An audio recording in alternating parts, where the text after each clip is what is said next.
Mars ko, yun na nga, dumating na nga itong in-order ni Jowa sa online. So, nakakita siya ng online balut. So, ayan siya. So, ito palang balut na ito, in-order niya nga rin doon sa pinakita ko sa inyo na, ito, wait lang. Ayan, yung nakatulong nga para hindi ako mag-crave sa aking mga paninda. So, ito yung mixed nuts, pero meron din pala silang balut. So, ito ay mula kay Mr. Squirrel. So, ayan, Mr. Squirrel balut. So, luto na ito mga Mars ko, pero papakuluan pa namin siya ng 5 minutes kasi mas masarap naman yung balut kapag mainit, di ba? So, ayan, babalik ako kayo. At ito na mga Mars ko, yung balut, tapos na naming pakuluan, ayan, mainit. So, meron ako ditong dalawa and dalawa kay Jowa. At meron ako ditong suka, ayan. Suka and, syempre, asin. So, titikman ko na siya. Tikman na natin. Sabaw siya, mga Mars ko.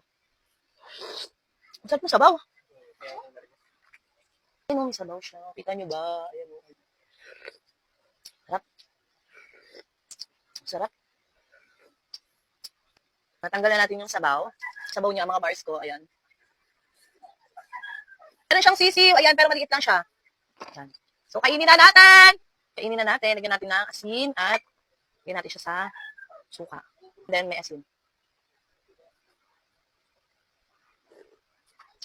Harap.